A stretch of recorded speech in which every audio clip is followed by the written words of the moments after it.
Ιούνιος 2012. Μετά από 4 χρόνια ύφεσης και 2 χρόνια αμήλικτης λιτότητας, οι Έλληνες έχουν γονατίσει. Ψήφισαν εξοργισμένοι στις πρόωρες βουλευτικές εκλογές και για πρώτη φορά το ελληνικό νεοναζιστικό κόμμα Χρυσή Αυγή μπαίνει στη Βουλή με 18 βουλευτές. Η χώρα είναι σοκαρισμένη. Από τη βραδιά της νίκης της δίνεται το στίγμα. Ο τύπος οφείλει να στέκεται προσοχή.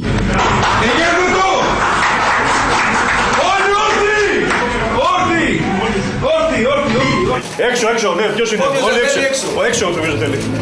Η ώρα είναι κρίσιμη.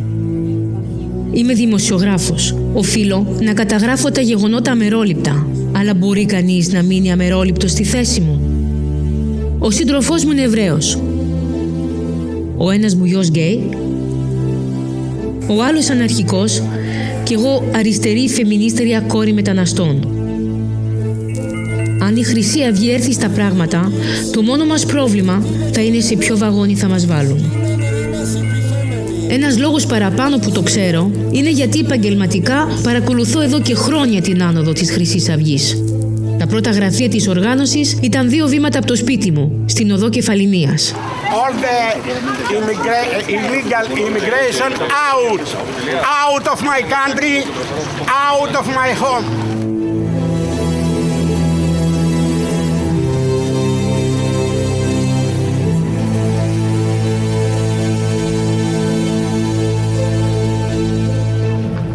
Η Χρυσή Αυγή δεν προσποιείται.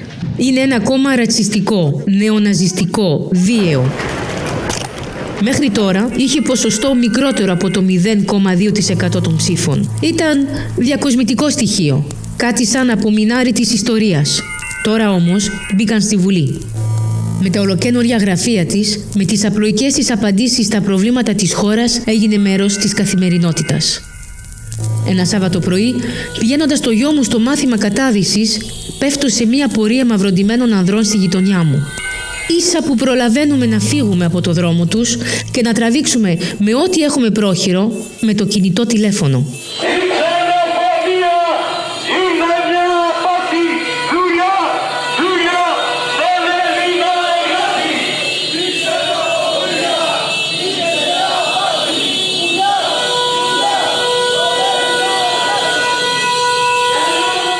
Η μαρτυρία μου γίνεται αιμονή. Σε αυτούς τους ταραγμένους καιρούς σκέφτομαι συχνά τον πεθερό μου, Λέον, και τη γιαγιά Καλλιόπη, τα 2 μου πρότυπα. Ο Λέον μπήκε στην αντίσταση στα 18. Ολότελα άθεος, όπως έλεγε, αλλά τελείως Εβραίος. Προτίμησε να πάρει τα όπλα από το να φορέσει το κίτρινο αστέρι. Η μονάδα του απελευθέρωσε τον Μπορντού το 1944. Η γιαγιά μου, στην Κάλυμνο, αντιστάθηκε από την πρώτη στιγμή στον Ιταλό κατακτητή. Καλόγρια στην καρδιά, χωρίς όμως ιδιαίτερη κλίση προς τη μοναστική ζωή. Προτίμησε να αφιερώσει την πίστη της στην ανατροφή μου. Πώς θα είχαν αντιδράσει στην είσοδο της Χρυσής Αυγής στη Βουλή? Πώς θα είχαν αντισταθεί? Γιατί θα είχαν και οι 2 αντισταθεί. Αυτό είναι σίγουρο.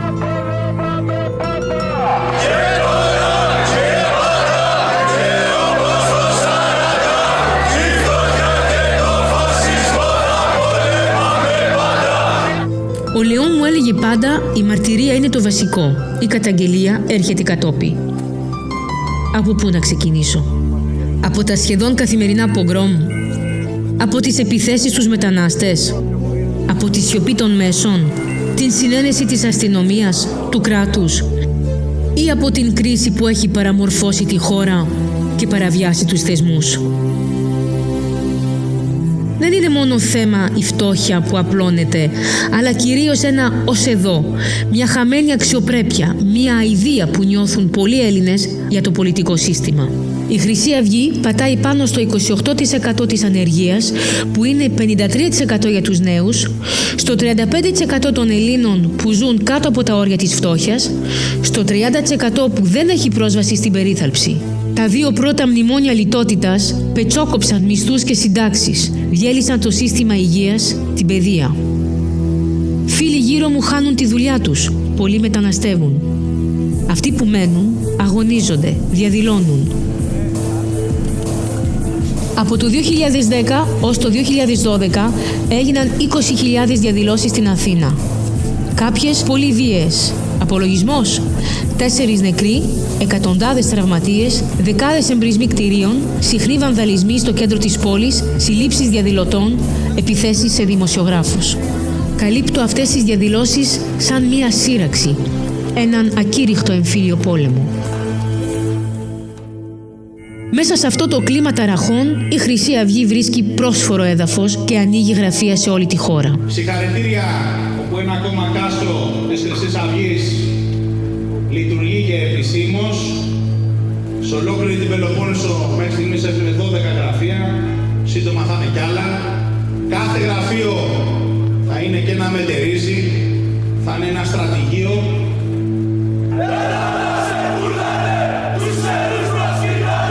Καλή επιτυχία στο έργο σας. Να είστε καλά. Ένα μέρος της εκκλησίας κλείνει τα μάτια και ευλογεί. Δεν βρίσκω στα λόγια αυτού του παπά την πίστη της γιαγιάς μου. Η Χρυσή Αυγή δεν έχει καμία σχέση με την εκκλησία μας, είναι απλοί πολίτες. Και σαν απλούς πολίτες, εφόσον είναι και εκλεγμένοι του λαού στη Βουλή των Ελλήνων, οφείλουμε και εμείς, εφόσον μας ζητούν και να τελέσουμε ένα μυστήριο της εκκλησίας, εμείς δεν μπορούμε παρά να τους ευλογήσουμε. Όχι, η γιαγιά σίγουρα δεν θα το ενέκρινε. Δημοσιογράφοι φλερτάρουν με τη Χρυσή Αυγή. Ο εκπρόσωπός της, Ηλίας Κασιδιάρης, γίνεται το χαϊδεμένο παιδί των μέσων.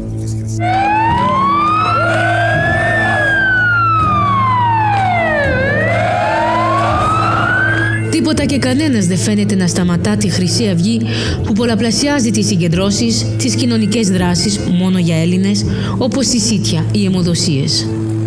Εδώ, όπως βλέπετε, βρίσκονται εκατοντάδες μέλη της Χρυσής Αυγής για να δώσουν λίγο αίμα, για να δώσουν ζωή στους συμπολίτες μας. Αυτές είναι δράσεις που θα συνεχιστούν. Αυτό, πώς θα το κάνετε να σας πούμε εδώ πέρα, αυτοί που περιμένουν εδώ να πεις. Μαζί με αυτούς που περιμένουν εσείς. Ήταν εδώ πέρα και πήγανε και άλλοι. Όχι, μέτρα αυτούς όσοι είναι εδώ, μέσα. Εντάξει, θέλω να μου πεις. Έχετε ξαναδώσει αίμα? Βεβαίως, είμαι αιμοδότρια. Αιμοδότρια. Αλλά στα πλαίσια της Χρυσής Αυγής έχετε ξαναδώσει? Βεβαίως. Και θα ξαναδώσω όσο μπορούμε. Όσο μπορείτε. Μπράβο. Και αυτό το αίμα είναι. Προτίθεται να πάει μόνο. Σας παρακαλώ πάρα πολύ. Δεν ενδιαφέρει. Την άδεια πρέπει να τη ζητήσετε από. Μία Χρυσή Αυγή που αναβιώνει τοπικά το πνεύμα της Νουρεμβέργης. Ζήτω η Χρυσή Αυγή! Ζήτω ο αρχηγός! Ζήτω η νίκη! Οι επιδείξεις ισχύος, οι διαδοχικές επιθέσεις σε καθεστώς πλήρους ατιμωρησίας, μέχρι το θύμα που θα κάνει τη διαφορά, αυτό με το οποίο οι Έλληνες μπορούν να ταυτιστούν. Αυτό που ανησυχεί την κυβέρνηση, ο άνθρωπος της διπλανής πόρτας. Ένας νέος, Έλληνας, λευκός, ο Παύλος Φίσας. Ράπερ, γνωστός με το ψευδόνυμο Κιλαπή, μαχαιρώνεται από ένα στέλεχος του κόμματος που ομολόγησε τον Γιώργο Ρουπακιά, ο οποίος συλλαμβάνεται την ίδια νύχτα. Δολοφονική ενέδρα στο Κερατσίνι. Ο δράστης που ομολόγησε δηλώνει φίλος της Χρυσής Αυγής. Και παραδέχθηκε πως τον πήραν τηλέφωνο για να πάει στο φωνικό ραντεβού. Ο γιος μου με κάνα 2 άτομα.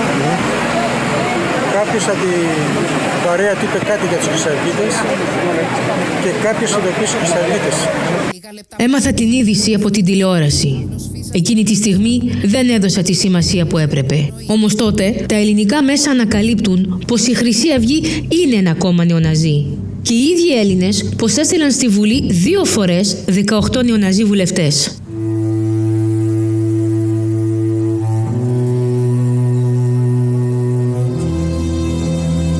Τα συναισθήματα είναι έντονα και πολύ σύντομα ξεσπούν διαδηλώσεις στο Κερατσίνι, εκεί που δολοφονήθηκε ο Παύλος Φίσας.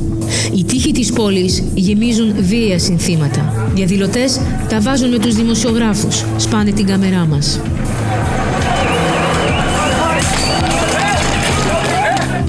Η κυβέρνηση φοβάται.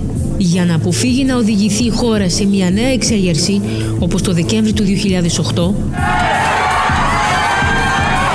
αρχίζει να εξαρθρώνει τη Χρυσή Αυγή. Αυτή η κυβέρνηση είναι αποφασισμένη να μην επιτρέψει στους επίγονους των Ναζί να δηλητηριάζουν την κοινωνική μας ζωή να εγκληματούν, να τρομοκρατούν και να υποσκάπτουν τα θεμέλια της χώρας που γέννησε τη δημοκρατία.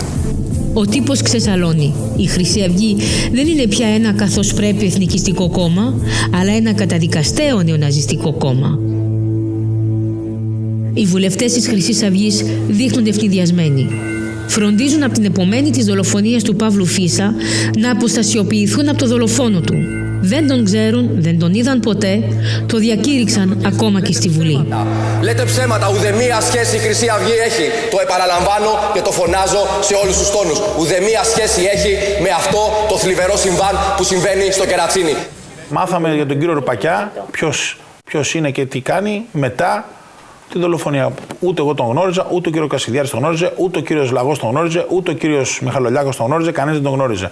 Ήταν ένας από τους εκατοντάδες χιλιάδες που επισκέπτονται τα γραφεία μας. Αυτό και τίποτε άλλο. Παρ' όλα αυτά, τον συνάντησα πολλές φορές στη διάρκεια των 5 χρόνων που ερευνώ τη Χρυσή Αυγή. Για να γίνω αποδεκτή, έδινα το παρόν σε όλες τις συγκεντρώσεις. Μικρές ή μεγάλες, στις τελετές ιστορικών επετείων, στα συσίτια, στις συνεντεύξεις τύπου. Εδώ, στις 24 Ιουλίου του 2013, ο βουλευτής Παναγιώταρος μιλάει με τον Ρουπακιά σε ένα συσίτιο μπροστά στα γραφεία του κόμματος.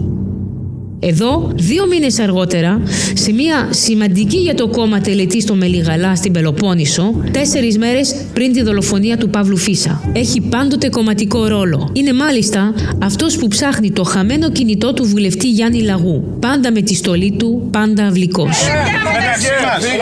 Ένα τηλέφωνο έχει πέσει. Ένα τηλέφωνο. Κάπου έπεσε ένα τηλέφωνο του Γιάννη. Εντάξει, το βρήκαμε. Τον Σεπτέμβρη του 2013, μετά από 3 χρόνια συνένοχης σιωπής, παίρνει φωτιά το σύστημα. Ο ιδρυτής του κόμματος, Νίκος Μιχαλολιάκος, 6 βουλευτές και καμιά δεκαριά μέλη φυλακίζονται για συμμετοχή σε εγκληματική οργάνωση. Ένα από τα λίγα άρθρα του ποινικού κώδικα που επιτρέπει την φυλάκιση βουλευτή χωρίς να αρθεί προηγουμένως η βουλευτική ασυλία. Σκατά στη δημοκρατία σας. Θα ακολουθήσουν και άλλες συλλήψεις, αλλά ελλείψεις στοιχείων, οι πιο επικίνδυνοι ηγέτες αποφυλακίζονται γρήγορα. Μεταξύ αυτών ο Ηλίας Κασιδιάρης. Η επιθετικότητά του παραμένει αλόβητη. Ανοίχτε, μην γράφετε τίποτα, μην άρχισω και σπάω, Μόνο με σφαίρες θα μας σταματήσετε και από τον τάφο μας θα σηκωθούμε, να το ξέρετε. Πίσω θα κάνουμε, ρε. Τρομερές λέξεις που ακούγονται σαν πρόκληση που έγινε δεκτή. 6 εβδομάδες αργότερα, μία άγνωστη σε όλους ομάδα, οι μαχόμενες επαναστατικές λαϊκές δυνάμεις, εκτελεί εξ επαφής 2 οπαδούς της Χρυσής Αυγής μπροστά στα γραφεία τοπικής οργάνωσης. Μιλάμε για μια δολοφονία, ήταν καθαρά δολοφονία, καθαρά εκτέλεση. Τα παιδιά ήταν μικρά, 20 και 23 μου φαίνεται. Είναι και ένας τραυματίας που βρίσκεται στο νοσοκομείο αυτή τη στιγμή. Ήταν μέλη της Χρυσής Αυγής, τι έκαναν? Ήταν υποστηριχτές. Παιδιά που ερχόντουσαν να ακούσουν ομιλίες και να στηρίξουν την τοπική του Ηρακλείου. Μέχρι τώρα, η Χρυσή Αυγή έπαιζε το χαρτί των πολιτικών κρατουμένων για τους ταγούς της που φυλακίστηκαν άδικα. Τώρα, προστίθεται και αυτό των μαρτύρων, θυμάτων του συστήματος. Οι φωτογραφίες των 2 δολοφονημένων οπαδών αναρτώνται σε όλα τα γραφεία του κόμματος. Στα κεντρικά γραφεία, στη Λεωφόρο Μεσογείων, τα ρούχα των θυμάτων φυλάσσονται σε ένα μαυσολείο που για πρώτη φορά κινηματογραφείται. Ορκιζόμαστε στο αίμα αυτών των παιδιών, γιατί ούτε αυτοί φοβόντουσαν. Και έχουμε ορκιστεί αυτοί που πιστεύουμε στις ιδέες μας και σε αυτά που ακολουθούμε τόσα χρόνια.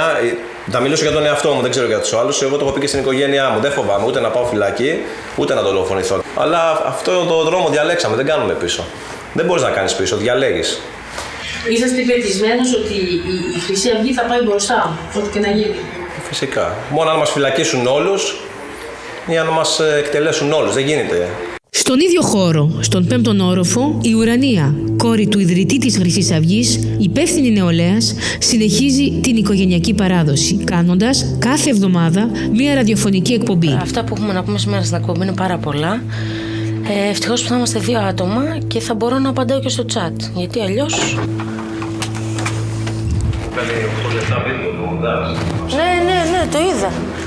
Γεια σας, παιδιά. Τι κάνετε, καλά, όλα καλά? Καλά, πάω για εκπομπούλα,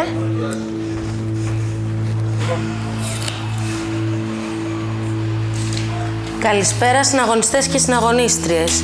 Ακούτε την πολιτική εκπομπή της Χρυσής Αυγής από το ράδιο Αντεπίθεση. Θα είμαστε κοντά σας μέχρι και τις 9 η ώρα. Το μήνυμα που θέλω να περάσω από τη συγκεκριμένη εκπομπή, αλλά και από κάθε ομιλία, εκδήλωση ή δράση, είναι πως ο αγώνας δεν σταματά. Έχουν φυλακίσει τους συναγωνιστές μας, έχουν σκοτώσει τους συναγωνιστές μας. Αλλά εμείς δεν κάνουμε ούτε βήμα πίσω. Και αυτό δεν μπορούν εύκολα να το πούν όλοι οι υπόλοιποι. Νομίζανε ότι με αυτούς τους τρόπους θα μας γονατίζανε, θα μας κάνανε να φοβηθούμε, να σκεφτούμε λίγο τον εαυτό μας, να πούμε «Όπα, τι έγινε εδώ, μήπως να κάτσω εγώ σπιτάκι μου». Αλλά όχι, δεν τους κάνουμε τη χάρη. Μέχρι και ο τελευταίος χρυσαυγίτης να μείνει ζωντανός, θα είμαστε εδώ και θα αγωνιζόμαστε. Στη διάρκεια της συνομιλίας μας θα της τηλεφωνήσει ο πατέρας της από τις φυλακές Κορυδαλού, όπου κρατείται περιμένοντας τη δίκη. Προφανώς συνεχίζει να διοικεί το κόμμα από το κελί του. Καλά, εσύ. Σε ευχαριστώ. Ναι, δηλαδή θα έρθει... Νάτος, εδώ είναι ο Γιώργος. Ένας φυλακισμένος αρχηγός που μέσα από τη φυλακή εμψυχώνει τους οπαδούς του. Μέσα από τα κελιά της φυλακής, μέσα από τα κελιά της τιμής, θα ακούσουμε όλοι μαζί, με τις σημαίες μας ψηλά, τη φωνή του αρχηγού μας. Τον Γιώργο Κουτούλη και τον Μάνο Καπελώνη. Ούτε οι σφαίρες, ούτε οι φυλακές δεν θα νικήσουν τους εθνικιστές. Φιλή και δόξα στους ήρωες των Εθνικών. Ζήτω η Χρυσή Αυγή.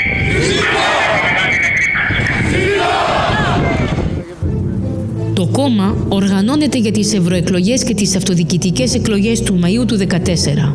Εκμεταλλεύεται την προφυλάκηση όλης της ηγετικής ομάδας σαν ατού. Και πιάνει. Ό,τι φυλάδιο υπάρχει να φύγει όλο. Όλο. Φυλάδια θα φεύγουν αλλά δεν θα απομακρυνθεί κανένας.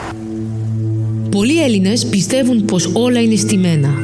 Όπως και είναι σίγουροι πως τους έχουν εγκαταλείψει όλοι. Μπορείς να διαβάσεις τον θυμό τους στους τοίχους της πόλης. Αυτοί που ψηφίζουν Χρυσή Αυγή δεν είναι πια άγνωστοι οι φασίστες που ξεδίνουν, αλλά και γείτονες, 2 βήματα από το σπίτι μου, που πεινάνε και νιώθουν χαμένοι, εγκαταλελειμμένοι. Η ελληνική σημαία έγινε σημάδι αναγνώρισης για αυτούς τους καινούριους υποστηρικτές της Χρυσής Αυγής που αναζητούν περηφάνεια και αλληλεγγύη. Στημένοι στα μπαλκόνια σαν μια υπόκοφη διεκδίκηση, ίσως μια απειλή.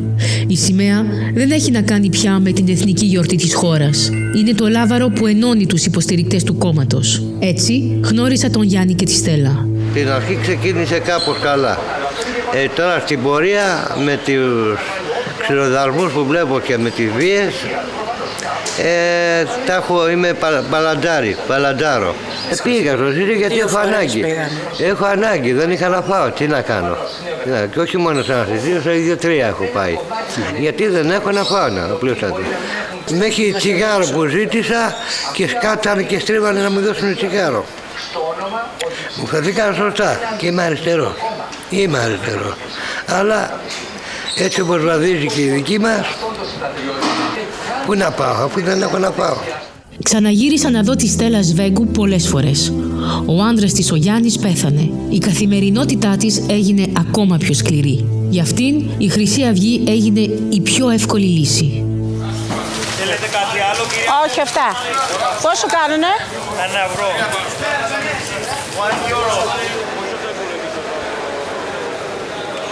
Η Χρυσή Αυγή έχει ανέβει. Τέτοια γεγονότα θέλω για να ανεβαίνω απάνω. Είναι να θέλει, δυστυχία, ο κόσμος έχει δουλειά και η Χρυσή Αυγή θέλουν μετά.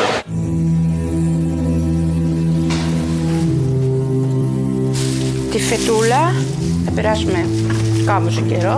Η Στέλλα τακτοποιεί τα ψώνια της και στη συνέχεια, όπως μετά από κάθε της έξοδο, κάνει τους λογαριασμούς της και δεν βγαίνουν.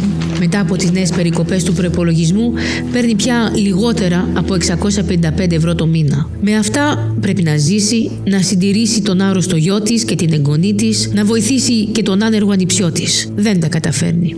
Πήγαμε 2 φορές και μας δώσανε οι ανθρώποι. Τι σας δώσανε? Πατάτες, ντομάτες, σταφύλια, ψάρια. Αν η Χρυσή Αυγή κάνει άλλη διανομή, θα πάω, ναι. Θα πάω και τους χαίρομαι κιόλας. Σε δήμος ζητάνε χαρτιά. Η Χρυσή Αυγή δεν ζητάει τίποτα, μόνο να έχεις την ταυτότητά σου. Είναι χιλιάδες που κάνουν την ίδια εύκολη επιλογή, παραμερίζοντας ό,τι αυτή συνεπάγεται. παρά την ταυτότητα που πρέπει να δείξεις, παρά την ελληνικότητα που χρειάζεται να αποδείξεις, παρά τον αποκλεισμό του άλλου. Εσείς είστε την πρώτη φορά που έρχεται να πάρετε? Όχι, έχω πάρει πολλές φορές. Λόγω ανεργίας, γιατί όλοι είμαστε άνεργοι εδώ πέρα και είμαστε αναγκασμένοι να βοηθήσουν τον κόσμο, γιατί ποτέ δεν έχουν λεφτά, δεν έχουν τίποτα, δεν έχουν σπίτι, δεν μένουν έξω, είναι όλοι άσχημοι. Αλλά όχι στους αλλοδαπούς, μόνο στους Έλληνες δίνουν. Και αυτό σας ευχαριστεί? Με ευχαριστεί, ναι, γιατί μπορεί και βοηθάνε τον κόσμο. Διανομές που επαναλαμβάνονται και αποτελούν συστατικό μιας εύκολης ενορχιστρωμένης προεκλογικής στρατηγικής. Η Χρυσή Αυγή έλαβε περί τις 300.000 ευρώ ως εκλογική επιχορήγηση. Δεν κάναμε ό,τι τα άλλα κόμματα. Ένα πολύ μικρό ποσοστό καταναλώθηκε στις εκλογές και καλύφθηκαν τα έξοδά μας από τις εισφορές των μελών μας και τα υπόλοιπα τα χρήματα είναι εδώ, όπως βλέπετε. Εγώ ζω στα βόρεια προάστια, σε αυτή την περιοχή. Έχω τη δουλειά μου, άρα δεν ήμουν άνεργη, αλλά κάποια στιγμή συνειδητοποίησα ότι οδηγούν την Ελλάδα στην καταστροφή. Ότι οι συνέλληνες μας θα οδηγηθούν στη φτωχοποίηση, δεν θα έχουμε εθνική κυριαρχία, τα δικαιώματά μας τα κυριαρχικά ξεπουλούνται. Οπότε έπρεπε να αφυπνιστώ. Αφυπνίστηκα, διάβασα, μελέτησα και συντάχθηκα με τη Χρυσή Αυγή. Η Χρυσή Αυγή είναι Ελλάδα. Τέρμα. Τα υπόλοιπα κόμματα έχουν τελειώσει. Πήρες! Ψάρια! Παράλληλα, οι κινητοποιήσεις με κεντρικό σύνθημα την απελευθέρωση των φυλακισμένων βουλευτών συνεχίζονται. Όπως εδώ, μπροστά στον Άριο Πάγο, όπου οι κατηγορούμενοι παραπέμπονται στον εισαγγελέα. Εδώ συναντώ, για πρώτη φορά, τον Χάρη Μέξα, ενεργό μέλος από παλιά. Εδώ μοιράζουμε φυλάδια αυτή τη στιγμή για τον αρχηγό, ο οποίος βρίσκεται μέσα μαζί με τους άλλους βουλευτές έγκλειστοι, γιατί είναι παράνομη η σύλληψή τους και η κράτησή τους στις φυλακές, στις ελληνικές φυλακές. Οι συναγωνιστές όλοι έχουμε σηκωθεί από το πρωί στις 7.30 ώρα και έχουμε έρθει εδώ πέρα για αυτόν τον αγώνα. Μαζί του θα προσπαθήσω να καταλάβω τι έχουν στο κεφάλι τους οι χρυσαυγίτες. Οι χρυσαυγίτες που αισθάνονται υποδιωγμό και παρουσιάζονται ως θύματα. Κοίτα τώρα εδώ τα μέσα, τι λένε ας πούμε. Ξεκινήσαμε το πρωί όλη τη φασαρία. Αν είμαστε φασίστες ή δεν είμαστε φασίστες. Αν είναι νεοναζί, δεν είμαστε νεοναζί. Αυτή τη στιγμή τα μέσα τα οποία ανήκουν στους ίδιους οι οποίοι έχουν εκλέψει προσπαθούν να διαβάλουν τη Χρυσή Αυγή. Να τους πούν ότι όλοι εμείς είμαστε αυτοί που φταίμε. Εμείς είμαστε που έχουμε κάνει τα εγκλήματα. Αυτή είναι η δημοκρατία της Ελλάδας. Ο Χάρης Μέξας είναι συνταξιούχος πιλότος ελικοπτέρου. Πατέρας 2 παιδιών, μοιράζεται αυτό το τριόροφο με την οικογένειά του και τους γονείς του. Είναι στέλεχος της Χρυσής Αυγής. Όλη η οικογένεια τον στηρίζει. Η μητέρα του που φροντίζει τα παιδιά ενώ οι γονείς εργάζονται, ο γιος του που τον θαυμάζει και η γυναίκα του, η Ιουλία, που δεν ζει παρά μόνο μέσω του Χάρη. Ένα τασάκι. Έχω πανία με το τασάκι. Ο Χάρης αποφάσισε να μπει στη Χρυσή Αυγή και φυσικά μαζί ήταν η κοινή απόφαση. Μου λέει: εγώ θα ασχοληθώ πιο ενεργά. Εγώ θα κρατήσω το μαγαζί όσο μπορώ. Και έτσι δεν θα μπορούσαμε και οι δύο να ασχοληθούμε ενεργά. Και ήταν το θέμα αυτό, ότι κάποιος πρέπει να ασχοληθεί ενεργά και ο σύζυγος που έχει και τις γνώσεις και θα μπορούσε να βοηθήσει σε αυτόν τον τομέα. Εμένα και τη Γιούλη μας πάτρεψε ο Υπουργός αυτή τη στιγμή Εμπορικής Ναυτιλίας, ο Βραβδισιώτης. Αυτή τη στιγμή θεωρώ ότι κάνει το μεγαλύτερο έγκλημα ακόμα και σε μένα και σε όλη την Ελλάδα. Θα μπορούσα άνετα να βρισκόμαι αυτή τη στιγμή στο κόμμα της Νέας Δημοκρατίας και να έχω κι εγώ μια θέση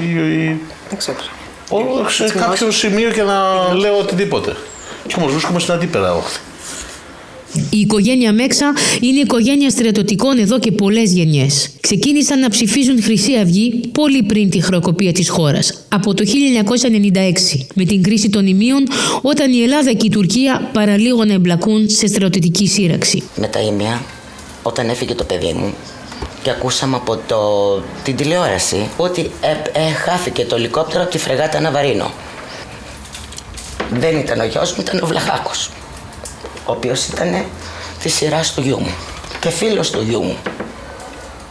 Για μένα ναι, ήταν καταλυτικό να μην εμπιστεύομαι κανένα κόμμα πλέον και να γυρίσω μόνο στους Έλληνες, στους πατριώτες που αγαπάνε την πατρίδα τους. Δεν είναι μόνο η κρίση, είναι και τα εθνικά μας θέματα.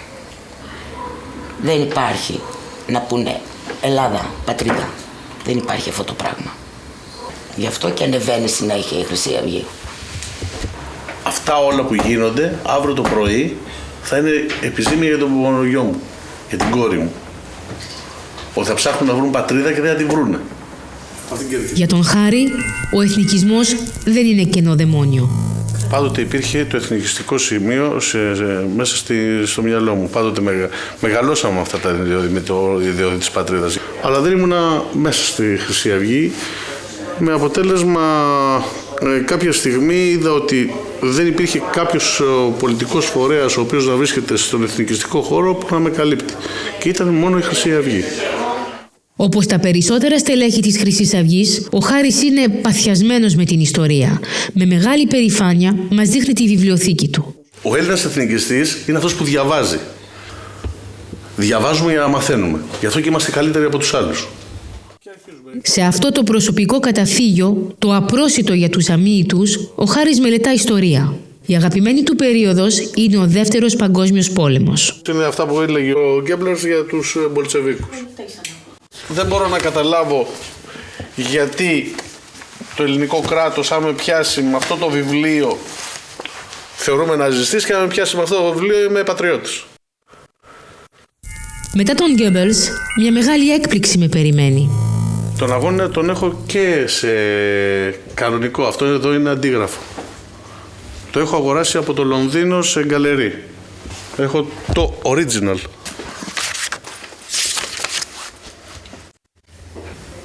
...1938. Έτσι. Μέχρι τότε 4 εκατομμύρια αντίτυπα. Δεν σημαίνει τίποτα ότι έχω τον αγώνα του Χίτλερ.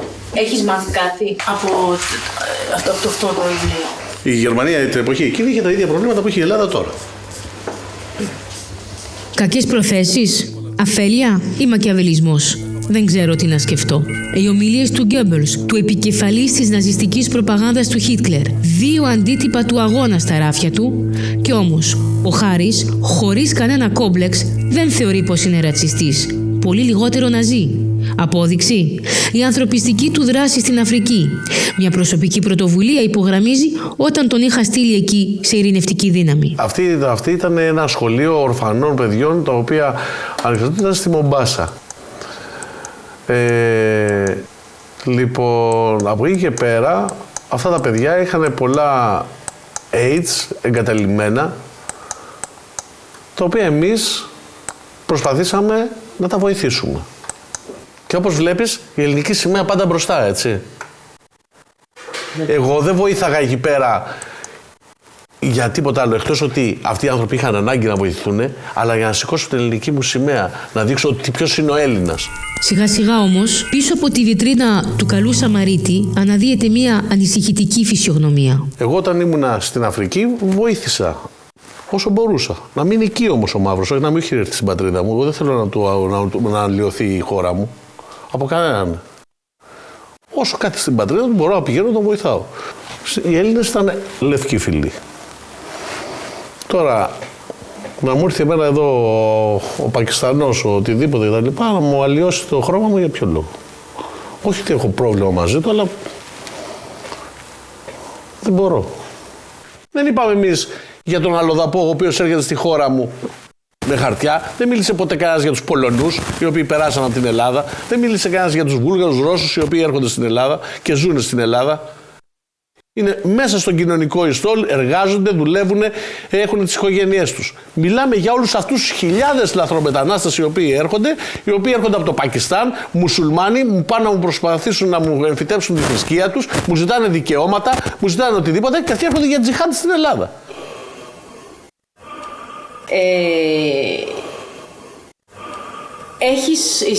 Υπάρχουν αυτά τα τάγματα εφόδου που λένε ότι υπάρχουν?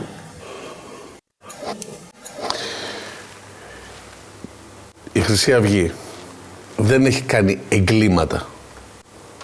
Τα περισσότερα, αν δούμε εγκλήματα τα οποία έχουν γίνει, είναι αλλοδαπών προς αλλοδαπούς. Τύφλωση ή σκόπιμα ψέματα? Οι μαρτυρίες για επιθέσεις πολλαπλασιάστηκαν από το 2009. Από το 2011 μάλιστα, αυτές οι επιθέσεις έγιναν σχεδόν καθημερινές. Αυτή την περίοδο, η πλατεία του Αγίου Παντελεήμωνα, στο υποβαθμισμένο κέντρο της Αθήνας, είχε μετατραπεί σε προπύργιο των νεοναζί εν μέσω γενικής αδιαφορίας. Ο Γιονούς, γιατρός από το Αφγανιστάν, 4 χρόνια μετά την επίθεση που δέχτηκε, αποφεύγει ακόμα την πλατεία. Ξαφνικά μπήκανε 12-15 άτομα κάπου εκεί με γκλόπ, με αλυσίδες, μπήκανε στο γραφείο, άρχισαν να σπάσουν και ήξερα τη γλώσσα τους, είπα ότι εγώ διδάσκω την γλώσσα σας αυτή τη στιγμή, ξέρω το πολιτισμό, το ελληνικό πολιτισμό, είμαι ιατρός, τους είπα. Ησύχασαν λίγο, αλλά παρόλα αυτά με χτύπησαν, ναι, είχα αιμορραγία έτσι συγκεκριμένα, εδώ είχαν χτυπήσει με κεφάλι. Στην πόρτα της αστυνομίας εκεί, οι δύο αστυνομικοί που ήταν σαν φρουροί εκεί πέρα, όταν είδαν ότι μωρεγώ, μου λέει ότι κάνεις καταγγελία, λέω ναι. Μου λέει αν κάνεις καταγγελία θα σε βάλουμε 3 νύχτες στο κρατητήριο και μου δείχνει το κρατητήριο. Αυτό ήταν το πιο ευχαριστικό για μένα. Σκέφτηκα ότι φανταστείτε αυτό λέει σε μένα που ξέρω τη γλώσσα, έχω τα χαρτιά μου, μπορώ να πω κάποια πράγματα, εκπροσωπώ και με γνωρίζουν κάποιοι.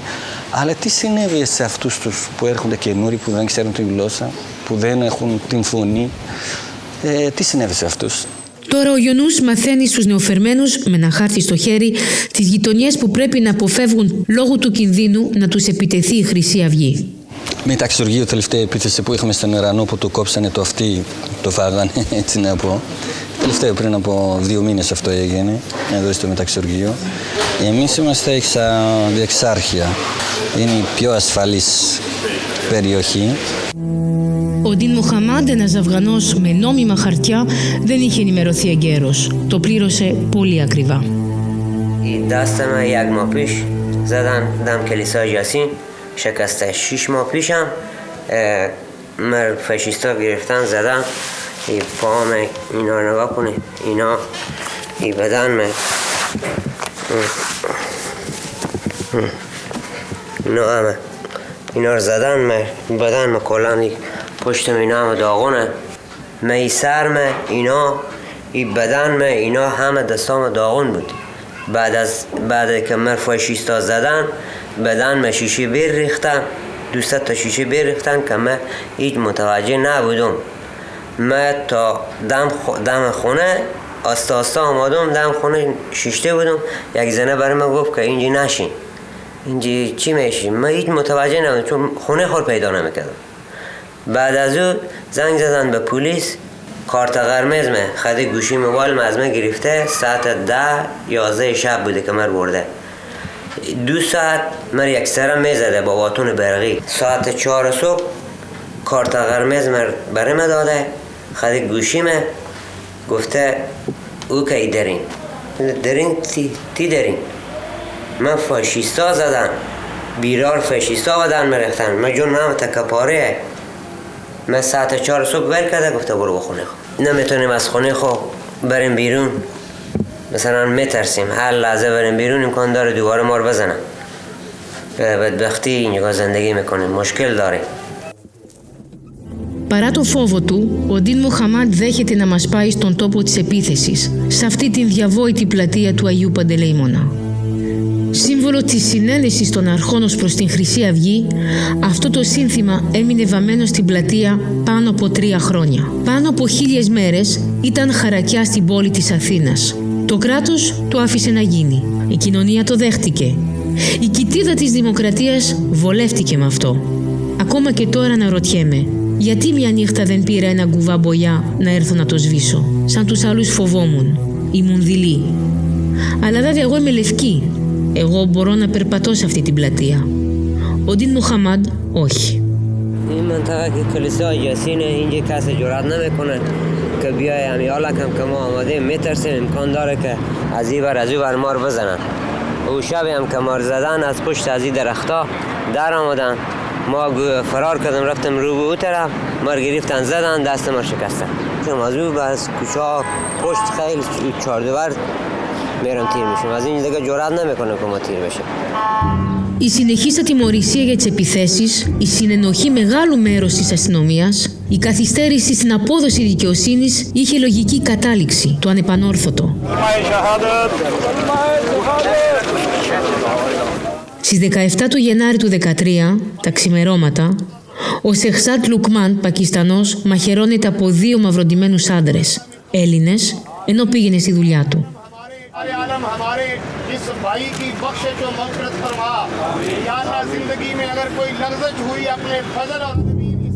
Βρέθηκαν όπλα και φυλάδια της Χρυσής Αυγής στο σπίτι του ενός από τους δύο φωνιάδες. Αλλά, όπως και με τον δολοφόνο του Παύλου Φίσα, η Χρυσή Αυγή αρνήθηκε πως είχε οποιαδήποτε σχέση.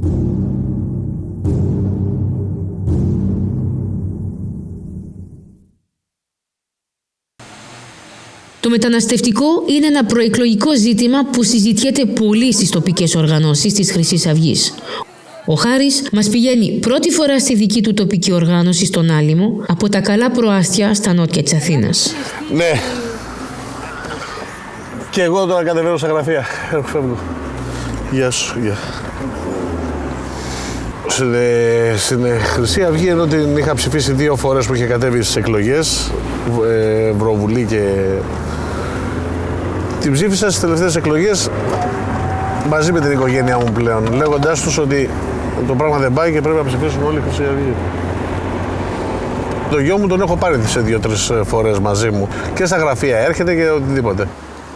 Με τα μνημόνια της λιτότητας, ο Χάρης έχασε σχεδόν το 50% της σύνταξής του. Από 2.650 ευρώ παίρνει πια λιγότερα από 1.500.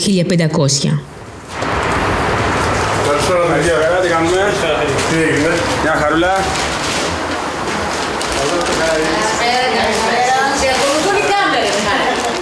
Αργά αλλά σταθερά χτίζει καριέρα στο κόμμα.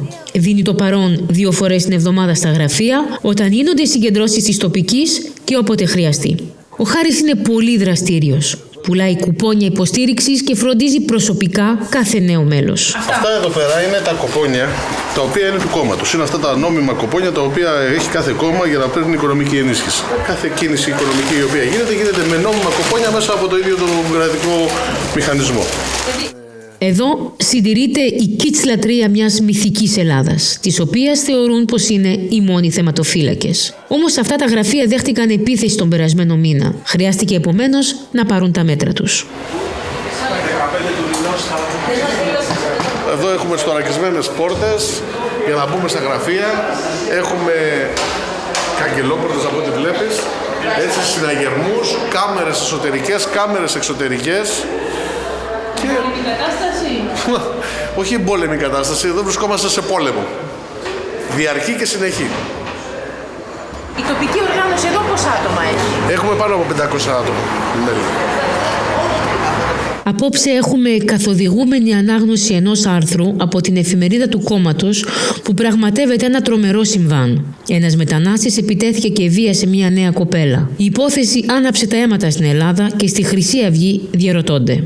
Για να είναι σε θέση η Μυρτώ να τρώει και να επικοινωνεί, χρειάζεται ένα ιατρικό μηχάνημα το οποίο για να αποκτηθεί έγινε έρανος στη Βοστόνη των Ηνωμένων Πολιτειών, όπου βρίσκεται το θύμα του Πακιστανού. Όμως το κράτος, χωρίς έρανο, μου βουτάει τα λεφτά μου για να ταΐζει στη φυλακή τον Πακιστανό. Παρόλα αυτά, εάν αντιδρούμε, είμαστε ρατσιστές. Είμαστε.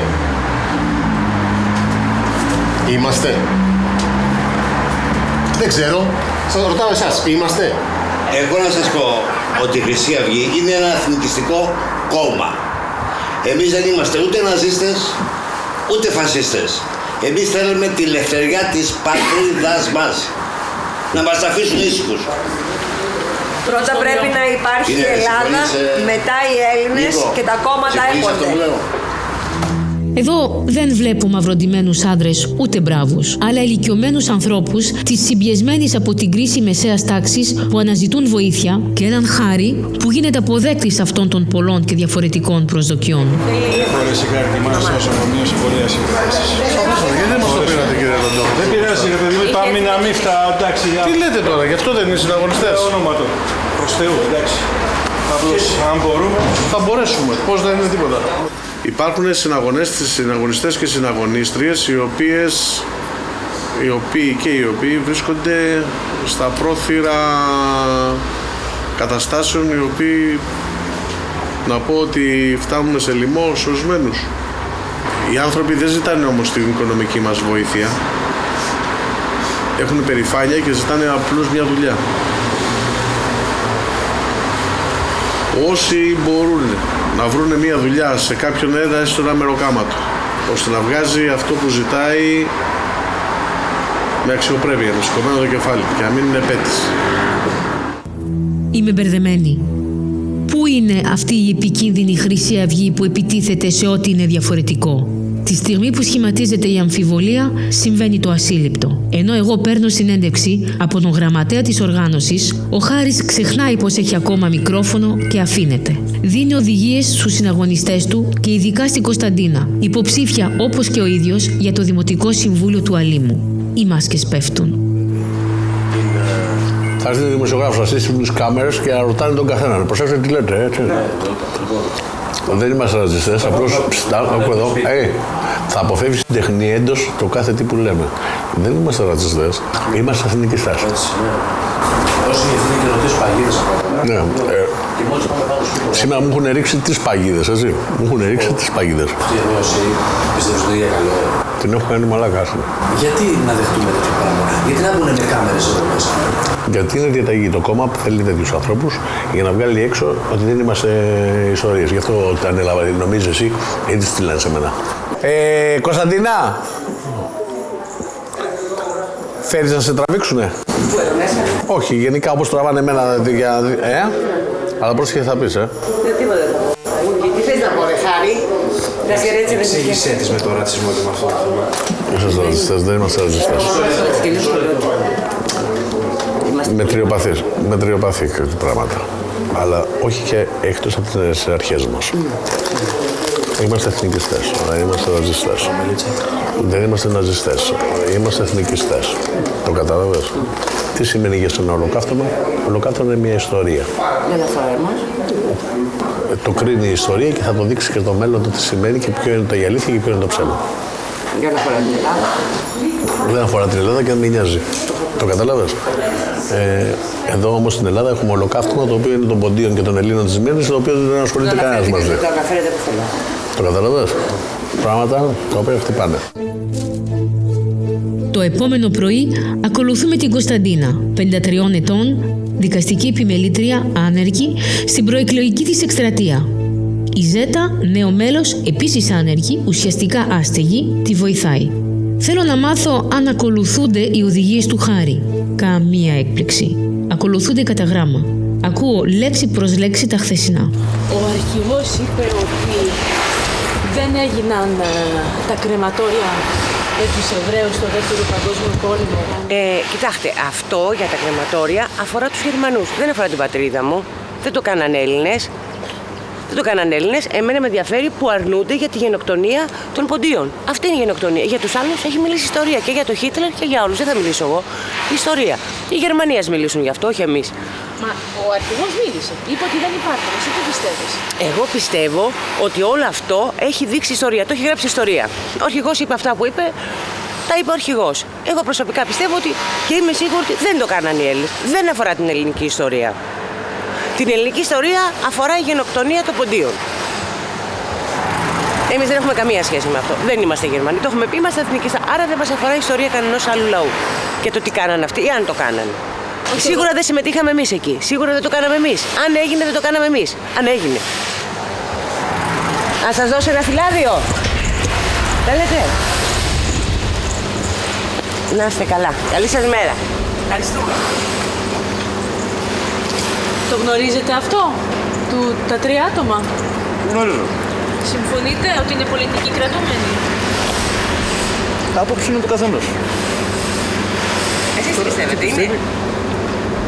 Και πιστεύω και δεν πιστεύω. Ωραία, τι δεν πιστεύετε και τι πιστεύετε? Άστο.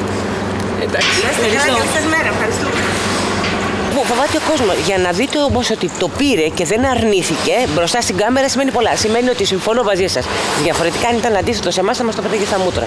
Με τη φόρα που έχει πάρει, η Κωνσταντίνα μας καλεί για τσάι στο σπίτι της με τις φίλες της, όλες από την τοπική οργάνωση της Χρυσής Αυγής. Καλημέρα, πιάνετε, δεύτερο ελάτε.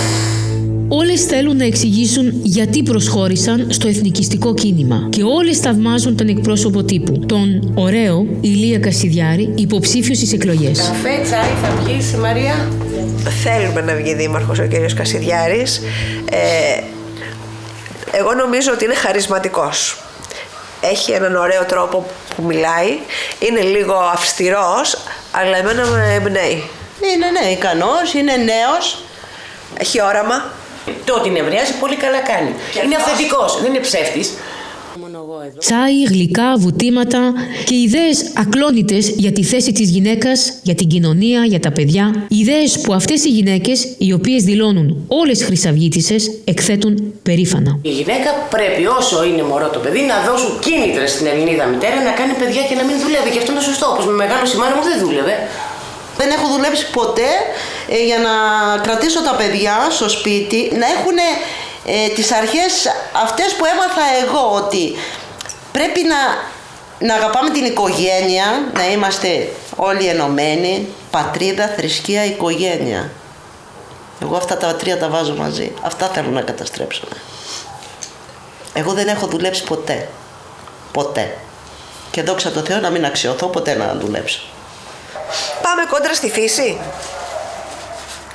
Δεν λέγεται ότι πρέπει να γίνεται η συμβίωση των γκέι. Γυναίκα με γυναίκα, άντρας με άντρα. Τι είναι αυτά τα πράγματα? Τι είναι αυτά τα πράγματα? Σόδομα και Γόμορα. Δεν είναι ωραία πρότυπα. Για ένα παιδί, βλέποντας ένα παιδί ότι να, πολύ ωραία, αυτός ο γκέι παντρεύτηκε και είναι και υπουργός. Τι έγινε να γίνω γκέι κι εγώ? Τι έγινε να κάνω, έχω κι εγώ και αυτή τη σεξουαλική ιδιαιτερότητα? Τα παιδιά δεν μπορούν να αντιληφθούν όπως είμαστε ενήλικες ότι αυτό είναι κακό. Στα 13 και στα 15 δεν μπορούν να το σκεφτούν. Όχι ότι θα τους πετάξουμε στον Κιάδα, όπως λένε. Είμαι Ελληνίδα. Θέλω να προστατεύσω την πατρίδα μου, τα ήθη και τα έθιμα της χώρας μου. Ούτε ρατσιστές ούτε τίποτα δεν είμαστε. Γιατί και Έλληνες ήταν μετανάστες, άλλοι Έλληνες πηγαίναν με τα χαρτιά τους. Όλο αυτό το Ισλάμ, τη ζωή τη θεωρούν τίποτα. Από δεν σέβονται ούτε τη μάνα, ούτε την. Αυτούς δεν θέλουμε. Δεν θέλουμε τους παράνομους. Δηλαδή ένας μετανάστης μουσουλμάνος νόμιμος δεν έχουμε πρόβλημα, δεν υπάρχει νόμιμος. Ελλάς Ελλήνων Χριστιανών. Η Ελλάδα ανήκει στους Έλληνες. Έλληνας γεννιέσαι, δεν γίνεσαι. Οι περισσότεροι μου φίλοι είναι αριστεροί. Είναι αριστεροί. Και επειδή είμαι τέλος πάντων είμαι εθελόντρια και ξέρετε, δυστυχώς στην Ελλάδα δεν ξέρω πώς συμβαίνουν αυτά. Οι περισσότεροι άνθρωποι που υποτίθεται ότι είναι εθελοντές, νοιάζονται κτλ. Είναι αριστεροί. Δεν ξέρω πώς γίνεται αυτό το πράγμα. Και κρύβομαι εγώ, αυτή τη στιγμή κρύβομαι αναγκαστικά από τους φίλους μου ότι είμαι χρυσαυγίτισσα. Αυτές οι 4 γυναίκες προέρχονται από τελείως διαφορετικά κοινωνικά στρώματα. Η Σουλτάνα είναι το κλασικό παράδειγμα μεσαίας τάξης που συρρυκνώνεται από την κρίση. Η Μαρία, συνταξιούχος, δημόσια υπάλληλος, που είδε το εισόδημά της να μειώνεται δραστικά. Η Ζέτα, άνεργη, 40 ετών, δεν έχει πια τίποτα. Όσο για την Κωνσταντίνα, προέρχεται από πολύ εύπορο περιβάλλον. Εκ πρώτης όψεως, τίποτα το κοινό δεν υπάρχει ανάμεσα σε αυτές τις γυναίκες, που καθεμιά ψήφιζε διαφορετικά πριν την κρίση. Εγώ όμως όλα μου τα χρόνια ψήφιζα Νέα Δημοκρατία. Όμως δεν έχει σχέση η Νέα Δημοκρατία αυτή που γνωρίζαμε με τη Νέα Δημοκρατία που έχει γίνει τώρα. Τώρα έχει γίνει συνοθήλευμα. Καταλάβατε? Εγώ βρήκα στη Χρυσή Αυγή αλληλεγγύη. Αυτό με ενδιαφέρει. Η επόμενη ψήφος που θα ρίξω θα ήθελα να είναι υπεύθυνη και με απόλυτη συνειδητότητα. Θεωρώ ότι οι βουλευτές Χρυσής Αυγής είναι απόλυτα ειλικρινείς. Όλες αυτές οι αλήθειες που λένε, ακόμα και που λίγο που τους βρίζουν τους υπόλοιπους, γιατί και από τα υπόλοιπα κόμματα οι βουλευτές δεν είναι και άγιοι, απλά δεν τα δείχνουν. Εμείς βγαίνουμε περισσότερα προς τα έξω. Εκφράζουν τη γνώμη πολλών Ελλήνων. Έλεγα δεν θα ψηφίσω κανέναν. Μετά, επειδή η οικογένειά μου, ο γιος μου, ο άντρας μου ήταν στη Χρυσή Αυγή, από τότε που ξεκίνησε, είχαν τις ιδέες, ψηφίζανε. Εγώ, μου λέγει ο γιος μου, έλα να ακούσεις. Λέω, θα τους ακούσω όλους και θα δω τι θα πάω να ψηφίσω. Όλους θα τους ακούσω. Και όντως πήγα, με πήρε ο γιος μου και ο άντρας μου και πήγαμε στο ξενοδοχείο που μιλάγανε ο αρχηγός, ο κύριος Μιχαλολιάκος και οι βουλευτές, και μου έκανε εντύπωση που λέγανε για την Ελλάδα. Για την Ελλάδα. Για την Ελλάδα, για την Ελλάδα, τους Έλληνες. Και μετά στο τέλος, λέει, σηκωθείτε όλοι να πούμε τον εθνικό ύμνο. Λέω, πού βρίσκομαι? Μιλάμε, τρελάθηκα, ανατρίχιασα, έκλαιγα, το λέω, έκλαιγα. Μετά, τέρμα λέω, εγώ θα ψηφίσω Χρυσή Αυγή. Εγώ πριν ήμουν ψηφοφόρος του ΠΑΣΟΚ. Μέχρι τον Απρίλιο, πριν πάω, αρχές Μαΐου είχα πάει στη Χρυσή Αυγή στον Πειραιά, μέχρι τον Απρίλιο του τέλος Απριλίου, αρχές Μαΐου είχα πάει στην Χρυσή Αυγή και γράφτηκα, του 12, λίγο πριν τις πρώτες εκλογές. Ναι, μαζί. Στο ίδιο χρονικό. Παρόλο που τόση λάσπη είχε ακουστεί, βεβαίως και εγώ στην αρχή με τόσα που άκουγα, έλεγα τι είναι αυτή, τι. Μέχρι τρομοκράτες τους λένε, οτιδήποτε. Σκέφτηκα να πάω, είδα τρισέβγαινα παιδιά, νεαρούς, σωστά παιδιά. Λέω, μα τι είναι αυτά που λένε.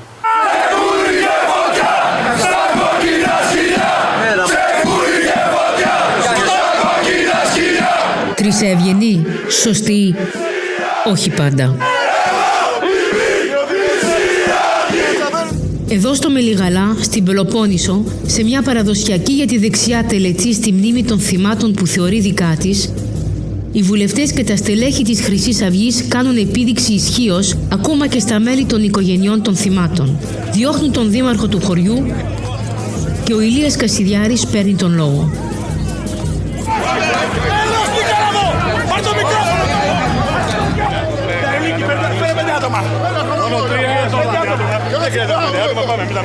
Θα μιλήσω. Έλληνες πολίτες. Οι άντρες με τα μαύρα λύνουν με το δικό τους τρόπο τις διαφορές τους με τους πολιτικούς αντιπάλους, που είναι ωστόσο το ίδιο εθνικιστές. Η βία είναι το πολιτικό τους όπλο.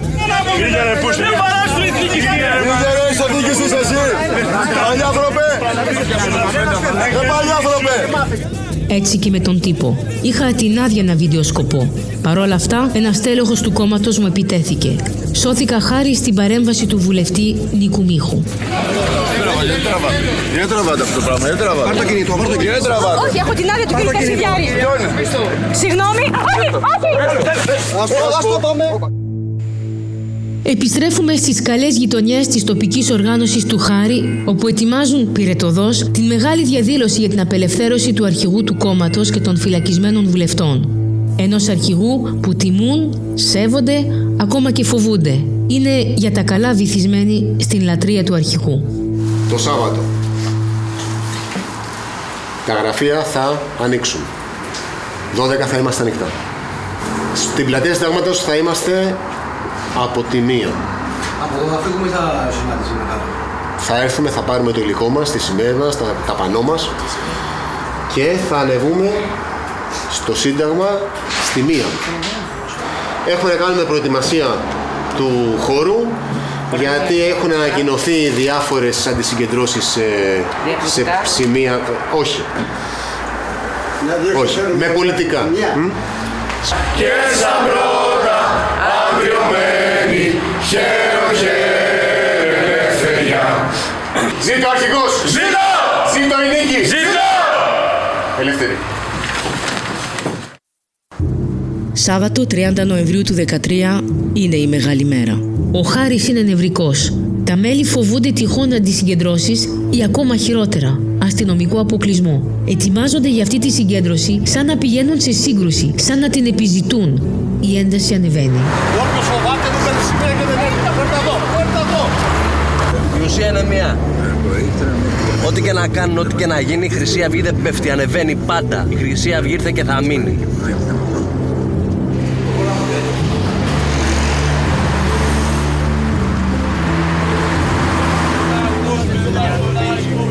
Γιατί έχουμε κάτι κυβότια εδώ, να δούμε πώς θα μπουν και αυτά.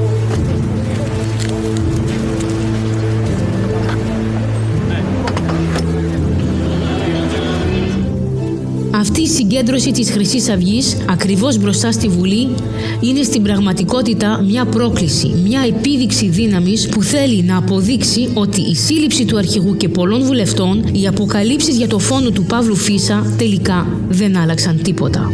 20.000 οπαδοί κινητοποιήθηκαν. Ήρθαν να ακούσουν τον Ηλία Κασιδιάρη που είναι ακόμα ελεύθερος.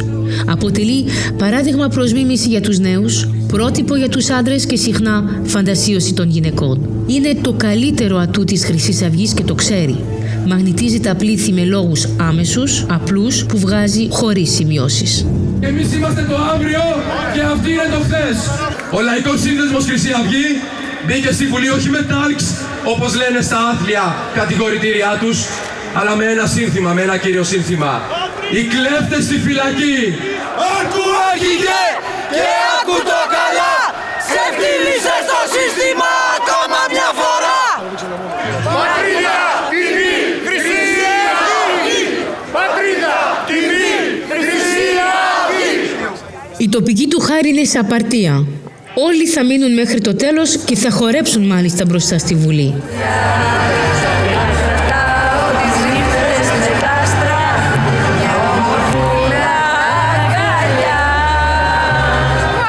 Πριν καταλήξουν στην ταβέρνα του Χάρη, που την κρατάει η γυναίκα του ενώ αυτός αγωνίζεται. Οι περισσότεροι σε αυτό το τραπέζι είναι άνεργοι. Η Χρυσή Αυγή τους ενώνει και μαζί ονειρεύονται μια αποκλειστικά δική τους Ελλάδα. Και σουβλάκι.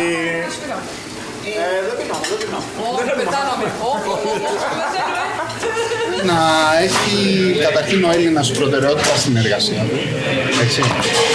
Να δουλεύουν όλα τα νοικοκυριά, όλοι οι Έλληνες, όσο το δυνατόν περισσότερο γίνεται, και να μπορεί το παιδί μου να πάει να παίξει στην παιδική χαρά που είναι στον Άγιο Μελέτιο ή στα Πατήσια και να μην φοβάμαι κανέναν. Η Χρυσή Αυγή αυτή τη στιγμή είναι το στήριγμά μας. Αν χάσουμε τη Χρυσή Αυγή, χανόμαστε κι εμείς. Είδα τους βουλευτές μας να κατεβαίνουν, της Χρυσής Αυγής εννοώ, να κατεβαίνουν μαζί μας στα πεζοδρόμια, να είναι μαζί μας, πράγμα που μέχρι αυτή τη στιγμή δεν είχα δει από κανέναν βουλευτή. Η Χρυσή Αυγή έχει πετύχει αυτό που δεν μπόρεσε να το πετύχει ούτε οι αριστεροί, ούτε οι κομμουνιστές, ούτε κανένας. Την αλληλοβοήθεια του ενός με τον άλλον. Μας ένωσαν ετερόκλητες δυνάμεις, οι οποίες βρίσκονται σε όλο το φάσμα του κοινωνικού ιστού, από τον κατώτερο μέχρι τον ανώτερο, ένα πράγμα. Η αλληλοβοήθεια και η συσπήρωση. Βοηθάει ο ένας τον άλλον αφιλοκερδός, χωρίς να υπάρχει ουδέν δόλος. Μετά τα όνειρα, τα παράπονα.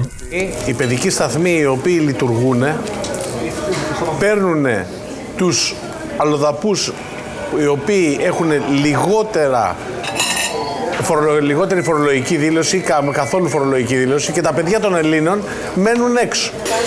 Μέσα σε ένα λεωφορείο ήμασταν 3 άτομα Έλληνες και όλοι οι υπόλοιποι στο λεωφορείο, έτσι, ήταν αλλοδαποί. Δεν άκουγες ελληνικά, δεν μπορούσες να ρωτήσεις κάτι. Αυτό που με έκανε να μπω ενεργά στη Χρυσή Αυγή, θεωρώ ότι ήταν το πρόβλημα όλη αυτή η κρίση. Θεωρώ ότι η λύση σε αυτό πρέπει να είναι εθνικιστική. Μπορούμε μόνοι μας. Δεν έχουμε την ανάγκη κανένας. Δεν έχουμε την ανάγκη ούτε της Γερμανίας, ούτε της Αμερικής, ούτε των Εβραίων, ούτε κανένας. Τελικά, ο Χάρης θα εκλεγεί δημοτικός σύμβουλος το Μάιο του 2014. Η σύλληψη σχεδόν όλων των βουλευτών της Χρυσής Αυγής έγινε κατόπιν εορτής. Ο Ηλίας Κασιδιάρης μάλιστα αξιοποίησε προεκλογικά τη σύλληψή του και αυτός θα εκλεγεί.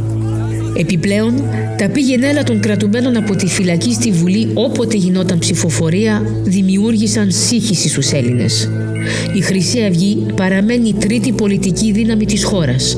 Πορεύεται ακάθικτη και ετοιμάζεται δραστήρια για τις διπλές βουλευτικές εκλογές του 2015. Αλλά πώς φτάσαμε ως εδώ?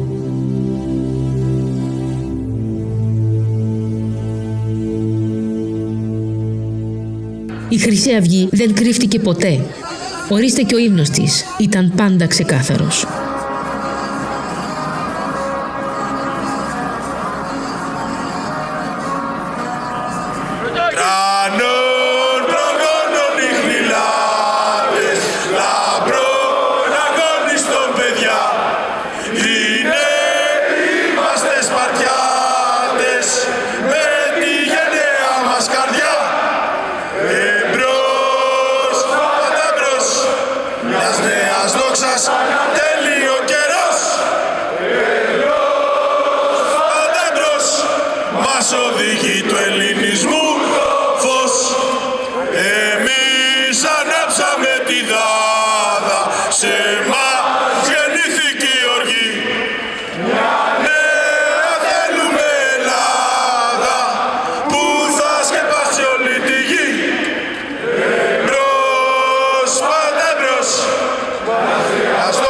ανατέλει ο καιρός.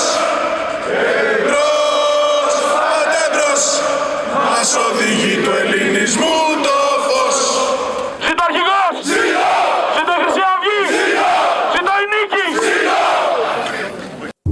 Το μίσος για το κόκκινο, παντρεμένο με τον έρωτα για τη γαλανόλευκη, κατέληξαν να φέρουν κοντά ένα κομμάτι του κλήρου με τη Χρυσή Αυγή. Το Σεπτέμβρη του 12, αυτή η παραφύσης συμμαχία σταμάτησε την παράσταση ενός θεατρικού έργου που θεωρήθηκε βλάσφημο. Οι ιερωμένοι και βουλευτές της Χρυσής Αυγής ξέσπασαν ατιμωρητοί το μένος τους στους ηθοποιούς, το σκηνοθέτη και τους θεατές του έργου. Άμα θα έρθει η Χρυσή Αυγή, τρέξτε έξω! Άμα θα έρθει η Χρυσή Αυγή, έλατε έξω! Είχαν μαζευτεί απ' έξω πάλι οι ίδιοι παραθρησκευτικές οργανώσεις, Χρυσή Αυγή, βουλευτές της Χρυσής Αυγής, οι οποίοι μας έβριζαν, μας απειλούσαν, πετούσαν πέτρες, γιαούρτια. Άντε κολοπίχτες! Μαλάκες ηθοποιοί του κόλου! Κοίτα πουτανάκι, έρχεται η ώρα σου! Καμημένες αλβανικές κολοτυπίδες! Και μέσα στα στενά, παντού ας πούμε, ήταν τάγματα ας πούμε της Χρυσής Αυγής που ήταν σε ετοιμότητα να τους δοθεί εντολή και να έρθουν να σπάσουν το θέατρο, να μας σπάσουν τα κεφάλια. Ήταν πολύ, πολύ τρομακτικό.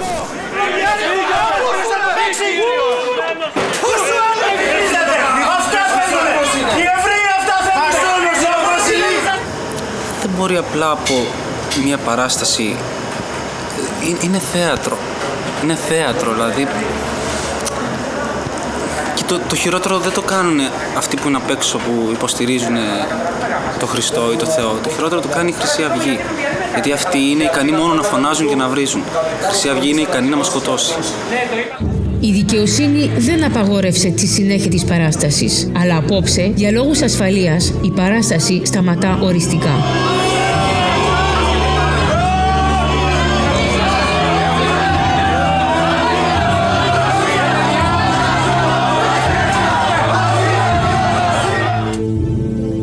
Που πρόσκειται στη Χρυσή Αυγή κατέθεσαν μάλιστα μήνυση από κοινού με το νεοναζιστικό κόμμα.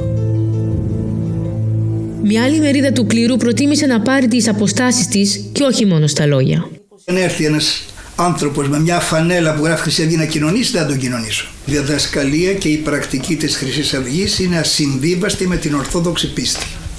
Δεν μπορώ, παραδείγματος χάρη, εγώ να μισώ έναν άνθρωπο και να πάω να κοινωνήσω. Δεν μπορώ να επικροτήσω τη δολοφονία ενός ανθρώπου επειδή είναι ξένος και να πάω να κοινωνήσω. Δεν μπορώ να επικροτήσω ότι μπορεί, όπως δήλωσε ένας βουλευτής της Χρυσής Αυγής, ότι σε ένα ενδεχόμενο ιατρείο που θα έφτιαχναν, ότι δεν θα φροντίσουν το παιδί ενός μετανάστη. Αυτόν εδώ τον παπά θα τον είχε αγαπήσει πολύ η γιαγιά μου, είναι βέβαιο. Στο παρελθόν, η Χρυσή Αυγή δεν ήταν πάντα φίλη της Εκκλησίας και των χριστιανών. Ήταν καθαρά ναζί και μάλλον παγανιστές. Και ο Κυριάκος, ας τον ονομάσουμε έτσι, θυμάται. Προσχώρησε στη Χρυσή Αυγή, όπως ο ίδιος ομολογεί, όταν με λιγότερο από 0,2% των ψήφων έμοιαζε με σέχτα. Τότε ήταν 17 χρονών. Καταθέτει τη μαρτυρία τώρα, με κρυμμένο πρόσωπο. Δεν εγκαταλείπεις έτσι απλά τη Χρυσή Αυγή και κυρίως δεν καταγγέλεις τις πρακτικές της χωρίς αντίπεινα. Για μένα η Χρυσή Αυγή τότε ήταν πράξη παραστατικότητας. Ότι είμαστε εναντίον όλων, όπως λένε τα συνθήματα της Χρυσής Αυγής. Ότι είμαστε αυτοί που θα γκρεμίσουν το σάπιο σύστημα. Υπήρχε ένα κασετόφωνο σε μία από τις αίθουσες των γραφείων της Οδικής Βαληνίας, όπου τις ώρες που λειτουργούσαν τα γραφεία έπαιζαν ναζιστικά εμβατήρια της εποχής του Χίτλερ. Το Έρικα και πολλά ακόμα γνωστά έτσι, εμβατήρια του γερμανικού στρατού, των SS, της Wehrmacht. Υπήρχαν και αφήσεις του Χίτλερ. Βέβαια, και αφήσεις του Χίτλερ και του Ρούντολφ Χες και διαφόρων ακόμα ναζί, αγγελωτοί σταυροί, σημαίες με ναζιστικά σύμβολα. Τότε δεν ήταν η Χρυσή Αυγή, καμία σχέση με σήμερα που προβάλλει αυτό το μέανδρο και το εθνικιστικό. Τότε ήταν καθαρά αμιγώς ναζιστικό. Πέρναγες ιδεολογικά σεμινάρια που τα λέγανε πυρήνες τότε, στα οποία το καθένα είχε μια θεματική ενότητα και ήταν μια, πώς το πω, επιμόρφωση μέσα σε πολλά εισαγωγικά από τους υπεύθυνους της οργάνωσης, ιδεολογικούς υπεύθυνους της οργάνωσης για τα νέα μέλη. Ένα σεμινάριο από αυτό ήταν για την ναζιστική Γερμανία, για τα ψέματα δήθεν των συμμάχων, ότι δεν υπήρχε ολοκαύτωμα, ότι ο Χίτλερ είχε άλλους στόχους να ενώσει την Ευρώπη, αλλά ο σιωνισμός του επιτέθηκε κτλ. Ένα άλλο κεφάλαιο ήταν για τους μετανάστες, ένα άλλο κεφάλαιο ήταν για τα εθνικά θέματα τα ελληνικά, Σκόπια, Κύπρος, Τουρκία και ούτω καθεξής. Ήταν οι θεματικές, ο πολιτικός λόγος ουσιαστικά της οργάνωσης. Και ερχόταν ο Μιχαλολιάκος, είχε επαφή με τους καινούριους. Με τους πάντες ήταν. Το γραφείο του ήταν πολύ ανοιχτό, όποιος ήθελε και βγαίνει μέσα. Και πρώτα απ' όλα τα παιδιά με τα μαύρα που είναι η ψυχή της Χρυσής Αυγής. Οι επίσημες πολιτικές δράσεις της Χρυσής Αυγής, όπως διανομές φυλαδίων, εφημερίδας, αυσοκολλήσεις, σπρέι κτλ., οργανώνονταν μέσα στα γραφεία. Οι επιθέσεις βίας, οι ξυλοδαρμοί κτλ. Πιο πολύ σε επίπεδο καφενείου. Τα γραφεία δίνουν εντολή για πολιτικές δράσεις, από τις οποίες μέσα όμως προέκυπταν και συγκρούσεις. Χτυπούσες και έφευγες. Αυτά όλα συνήθως οι ξυλοδαρμοί διαρκούσαν για μερικά λεπτά. Και μετά από αυτό εξαφανιζόταν η ομάδα που το έκανε και η αστυνομία δεν ήταν και πολύ πρόθυμη να τους κυνηγήσει. Ο Χρυσαυγίτης πιστεύει ότι ό,τι και να κάνει θα την γλιτώσει. Γιατί να σε ρωτήσω κι εγώ, πες μου πόσους Χρυσαυγίτες ξέρεις αυτή τη στιγμή να είναι στη φυλακή πριν από το Ρουπακιά. Και συγκρίνεται αυτό με τον αριθμό των επιθέσεων και των καταγγελιών για βία επεισόδια. Οι μετανάστες δεν ήταν πάντα ο πρωταρχικός στόχος της Χρυσής Αυγής. Στις δεκαετίες του 80 και του 90, ο κατεξοχήν στόχος της ήταν η αναρχική και η αριστερή. Ο Δημήτρης Κουσουρής υπήρξε ένα από τα πρώτα της θύματα τον Ιούνιο του 98. Φοιτητής, ακτιβιστής τον καιρό εκείνο, τον χτύπησαν με καδρόνια στο κεφάλι. Τον άφησαν οι μηθανοί. Έχει ακόμα πάνω του τα σημάδια. Λίγο αφότου είχε φύγει η δημιουργία των ΜΑΤ που ήταν απέναντι τα δικαστήρια, αντιληφθήκαμε μια ομάδα 10 τύπων οπλισμένων με καδρόνια να μας πλησιάζουν μέχρι να καταλάβουμε τι συμβαίνει. Το τελευταίο πράγμα που θυμάμαι είναι κάποιον να δείχνει και να λέει αυτός εκεί είναι ή αυτή είναι. Η επόμενη ανάμνησή μου είναι από είναι εντατική. Ξέραμε ότι υπήρχαν μέλη φασιστικών ομάδων οι οποίοι συχνά εμφανίζονταν πίσω από τις γραμμές των αστυνομικών, ιδιαίτερα σε περιόδους έντασης, ως αγανακτισμένοι πολίτες, ως βοηθητικές δυνάμεις, αλλά ότι θα συνέβαινε μια απόπειρα δολοφονίας στην Αθήνα, στο κέντρο, μέρα μεσημέρι, καλοκαίρι κτλ. Εκείνη τη στιγμή δεν το περιμέναμε. Ο άνθρωπος που επιτέθηκε στον Δημήτρη Κουσουρή είναι αυτός ο άντρας. Ο Αντώνης Ανδρουτσόπουλος με το πολεμικό ψευδόνυμο Περίανδρος, ο νούμερο 2 της Χρυσής Αυγής τον καιρό των γεγονότων. Εδώ, σε μια τηλεοπτική εκπομπή με τον ιδρυτή της Χρυσής Αυγής, Νίκο Μιχαλολιάκο. Όπως στην περίπτωση του Παύλου Φίσα ή του Σεβζάτ Λουκμάν, η Χρυσή Αυγή θα αποστασιοποιηθεί πλήρως από τον Περίανδρο. Αν και δεν υπάρχουν αμφιβολίες για τη σχέση τους, ούτε όμως και για αυτές της Χρυσής Αυγής με την αστυνομία. Η αστυνομία και οι ανακριτικές αρχές αρνήθηκαν να ασκήσουν δίωξη σε άλλους από όσους είχαμε υποδείξει ως πιθανούς υπόπτους για το χτύπημα που έγινε. Όταν ο ένας κατηγορούμενος της υπόθεσης διέφευγε επί 7 χρόνια από την αστυνομία και εν τέλει παραδόθηκε μονάχος του. Δεν συνελήφθη ποτέ από τις δυνάμεις της αστυνομίας, παραδόθηκε μόνος του. Την εποχή αυτή ήταν συχνές οι συγκρούσεις στον δρόμο ανάμεσα στη Χρυσή Αυγή και αριστερές ομάδες ή αναρχικούς. Αλλά η σκληρή αντίπαλη ήταν η αναρχική. Γιατί? Η αναρχική ήταν πιο αξιόμαχη, ας το πούμε έτσι. Όταν ό,τι δεν έκανε η αστυνομία εκείνη την περίοδο, δηλαδή να μαζέψει τη Χρυσή Αυγή από τα εγκλήματά της κατά των μεταναστών, ανάλαβαν να το κάνουν μόνο στην αναρχική. Και πράγματι, 20 χρόνια μετά, τα αριστερά κινήματα και οι αντιξουσιαστές είναι οι πιο δραστήριοι πολέμοι της Χρυσής Αυγής. Αυτοί είναι οι πρώτοι που άρχισαν να την πολεμούν από γειτονιά σε γειτονιά, από δρόμο σε δρόμο. Οργανώνουν μάλιστα μοτοπορίες στην πόλη. Στις 30 του Σεπτέμβρη του 12 πραγματοποίησαν μία στο στόμα του Λύκου, στον Άγιο Παντελεήμονα. Αλλά η μοτοπορία είχε άσχημη κατάληξη και η αστυνομία έσπευσε να βοηθήσει τους αγωνιστές της Χρυσής Αυγής. 15 αναρχικοί συνελήφθησαν. Βασανίστηκαν από τους αστυνομικούς, οι οποίοι τάχθηκαν ανοιχτά με το νεοναζιστικό κόμμα στα γραφεία της ασφάλειας. Η μοτοπορία δεν τη χτυπήσαν οι Νάζοι, τη χτύπησε η αστυνομία. Μας λέγανε ότι θέλατε να κάνετε αντιφασιστική πορεία στον Άγιο Παντελεήμονα και εμείς Χρυσή Αυγή είμαστε. Έχουμε τα τηλέφωνά σας, έχουμε τα πρόσωπά σας. Αυτό που προσπαθούσαν να κάνουν, που κάνανε μάλλον τις περισσότερες ώρες, είναι από τα κινητά τους τηλέφωνα να τραβούν φωτογραφίες και βίντεο με τα πρόσωπά μας. Δηλαδή ερχόταν κάποιος πάνω από τα κεφάλια μας και έλεγε «Δείξα μας το πρόσωπό σου» για να το δει και η Χρυσή Αυγή. Κάποια στιγμή ήρθαν και κάποιοι άλλοι και το είπαμε και πιο νωρίς αυτό, ότι επανέλαβαν όλο το βράδυ. Κανονικά, αν λίγο να ήταν διαφορετικά, θα σας σκοτώναμε αυτή τη στιγμή που ήρθατε και θα τελείωνε την ιστορία. Και όλοι όσοι ήρθαν λέγανε ότι ήταν της Χρυσής Αυγής. Ναι. Αυτό έπαιξε όλο το βράδυ. Και αυτό είναι και λίγο ενδεικτικό. Μέχρι πριν κάποια 2-3 χρόνια το να έβγαινε κάποιος έξω να πει ότι είναι Χρυσαυγίτης ήταν πολύ αστείο. Γιατί ήταν δακτυλοδεικτούμενος. Ήταν αντικείμενο χλευασμού, κοροϊδίας, οτιδήποτε. Πλέον σαν να ήταν και με περηφάνεια το λέγανε ότι είμαστε Χρυσαυγίτες. Τώρα έχουμε τα στοιχεία σας, θα έρθουμε στα σπίτια σας, θα σας βρούμε, να δημοσιεύσουμε τις φωτογραφίες σας, ξεχάστε αυτά που ξέρατε, τώρα είμαστε εμείς εδώ και τελειώνει το παραμύθι. Πάντοτε αυτό που προσπαθούσαμε είναι να μην αφήσουμε τους δρόμους να τους πάρουν οι φασίστες. Άρα είναι ένα ζήτημα το οποίο δεν ανακαλύψαμε τώρα εμείς, αλλά παίζει εδώ και μία 20ετία με έντονες αντιπαραθέσεις.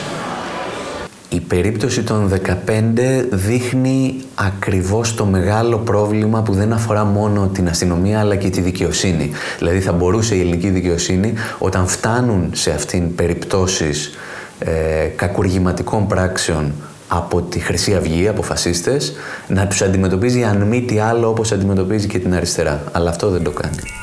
Όλος ο κόσμος υποπτευόταν πως υπήρχε σχέση μεταξύ αστυνομίας, κράτους και Χρυσής Αυγής. Αλλά ο δημοσιογράφος Άρης Χατζηστεφάνου και η ομάδα του το απέδειξαν. Μιλήσαμε με έναν ανώτατο αξιωματικό της ελληνικής αστυνομίας, ο οποίος μας αποκάλυψε ακριβώς αυτό, ότι οι μυστικές υπηρεσίες παρακολουθούσαν τη Χρυσή Αυγή για πάρα πολλά χρόνια, γνώριζαν κάθε της κίνηση, οπότε, υποθέτει και ο ίδιος, θα μπορούσαν και να είχαν σταματήσει αυτή την παρίσφρηση μέσα στην αστυνομία και ενδεχομένως να έχουν προλάβει και εγκληματικές ενέργειες. Δεν εννοώ ότι έκαναν κάτι οι μυστικές υπηρεσίες, αλλά γνώριζαν τα πάντα και πιστεύουμε ότι είχαν ενημερώσει και την κυβέρνηση, η οποία αδιαφόρησε για αυτή την κατάσταση. Αυτός ο άντρας που μιλάει με λιωμένη φωνή είναι ο πληροφοριοδότης του. Ένας υψηλόβαθμος αξιωματικός της αστυνομίας. Δεν υπήρχε η απαραίτητη βούληση για να αποκοπούν αυτά τα σταγονίδια που υπήρξαν εδώ και αρκετά χρόνια στην ελληνική αστυνομία. Οι σχολές της αστυνομίας, αντί να διδάσκονται περισσότερο δημοκρατία και περισσότερο επαγγελματισμό, στράφηκαν στην πειθαρχία και στον εχθρό λαό. Δημιουργούν τάγματα γεντσάρων.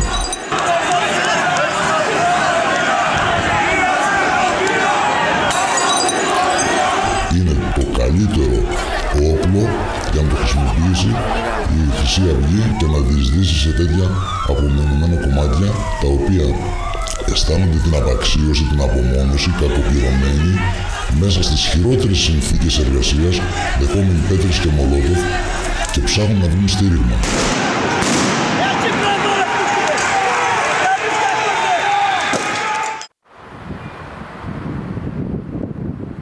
Μπορούσε η ελληνική αστυνομία και η εκάστοτε κυβέρνηση να το έχει απομονώσει. Αλλά πιστεύουμε ότι δεν θέλει για να το έχει τα βάντζα και να το χρησιμοποιήσει σε άλλες συνθήκες όπως αυτή θέλει. Θεωρώ ότι η Χρυσή Αυγή είναι εναλλακτική λύση και το δεξί χέρι του συστήματος. Η άνοδος της Χρυσής Αυγής είναι ταυτόχρονα μια αποτυχία της ελληνικής αριστεράς να δώσει λύσεις στα καθημερινά προβλήματα. Είναι αυτό που έλεγε ο Βάλτερ Μπέντζαμιν, ότι κάθε φασισμός είναι μια χαμένη επανάσταση. Και στην Ελλάδα χάθηκε μια επανάσταση όταν ξέσπασε η κρίση και η ελληνική αριστερά δεν ήταν στο δρόμο για να απαντήσει σε κάποια ερωτήματα, εννοώ η ηγεσία της αριστεράς. Αντίστοιχα, είδαμε όμως τη Χρυσή Αυγή να κατεβαίνει στις πιο φτωχές περιοχές, σε περιοχές όπως ο Άγιος Παντελεήμονας, απέδιδε στους μετανάστες προβλήματα τα οποία οφείλονται στην οικονομική πολιτική της κυβέρνησης. Ξαφνικά, τα τελευταία χρόνια, από το 2009 και μετά, πιστεύω με την ανοχή, αν όχι με την ενθάρρυνση των μέσων ενημέρωσης, αλλά και στοιχείων μέσα στο ελληνικό κράτος, αυτή η οργάνωση μπόρεσε να γιγαντωθεί. Στιγμή που τα δίκτυα προστασίας, πελατείας, όπως θέλουμε να τα πούμε, κατέρευσαν, άνοιξε ο δρόμος για τη Χρυσή Αυγή. Αυτά τα οποία κάνει, συσίτια μόνο για Έλληνες, αιμοδοσία μόνο για Έλληνες, απευθύνονται σε αυτό τον κόσμο. Και αυτό που είναι το εξαιρετικά ανησυχητικό είναι ότι ναι μεν το λεγόμενο συνταγματικό τόξο τα καταδικάζει, σε μια πρόσφατη όμως έρευνα, σε ερώτηση αν συμφωνείτε ή διαφωνείτε με συσίτια μόνο για Έλληνες και αιμοδοσία μόνο για Έλληνες, το ποσοστό αποδοχής είναι πάνω από 20%. Δηλαδή, ο ευρύτερος περίγυρος που ακούει τη Χρυσή Αυγή, όχι την ψηφίζει, αλλά τουλάχιστον την ακούει, είναι της τάξης του 20-25%. Εάν δεν καταρρεύσει ο βασικός πυλώνας της κεντροδεξιάς ή της δεξιάς, όπως θέλουμε να το πούμε, δεν έχει δυνατότητα η Χρυσή Αυγή να αναδειχθεί σε δεύτερο κόμμα. Ο εμφυλιοπολεμικός της λόγος στοχεύει ακριβώς, όχι το ΣΥΡΙΖΑ, τη Νέα Δημοκρατία στοχεύει. Δηλαδή στοχεύει το εκλογικό σώμα της Νέας Δημοκρατίας για να τους πει ότι εμείς είμαστε οι πραγματικοί δεξιοί. Υψώστε τις ελληνικές σημαίες! Βρίσκεται κοντά μας ο πρόεδρος της Νέας Δημοκρατίας, Αντώνης Σαμαράς! Συνεπώς, βρίσκουμε στους συντηρητικούς ανοιχτά και απροκάλυπτα την ίδια ρητορική και σκηνοθεσία με τη Χρυσή Αυγή. Να απομακρυνθούν οι λαθρομετανάστες από αυτόν εδώ τον τόπο που πλέον έχουν γίνει τύρανοι της κοινωνίας. Έχουν γεμίσει όλοι οι μετανάστες και Έλληνας δεν μπορεί να μπει στο νηπιαγωγείο ή στον παιδικό σταθμό. Αυτό επίσης τέρμα. Αυτές οι θολές σχέσεις ανάμεσα στη Χρυσή Αυγή και το ελληνικό βαθύ κράτος κουκουλώθηκαν απότομα με τη δολοφονία του Παύλου Φίσα. Μάλιστα, η δίκη του Γιώργου Ρουπακιά έδωσε την ευκαιρία στο κράτος και στην αστυνομία να πάρουν επισήμως αποστάσεις.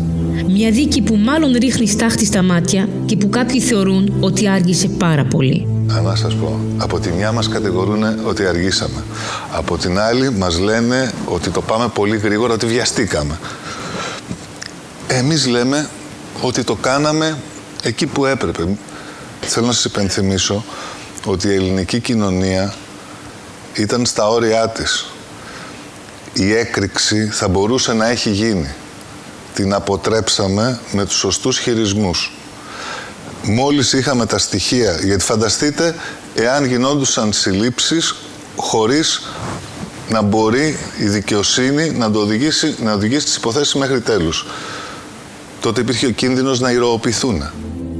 Κι όμως, έτσι ακριβώς έγινε. Η δίκη της Χρυσής Αυγής, που ξεκίνησε με μεγάλη δημοσιότητα, άνοιξε με τους κατηγορούμενους βουλευτές ελεύθερους με περιοριστικούς όρους, αφού το 18μηνο προφυλάκησης πέρασε πριν αρχίσει η δίκη. Στο εδόλιο των κατηγορουμένων κάθισαν μόνο δευτεροκλασσά τα στελέχη. Και κάθε μέρα η μητέρα του Παύλου Φίσα βλέπει τον δολοφόνο του γιού της να κάθεται μπροστά της και γύρω του οι αγωνιστές της Χρυσής Αυγής να την προσβάλλουν απροκάλυπτα.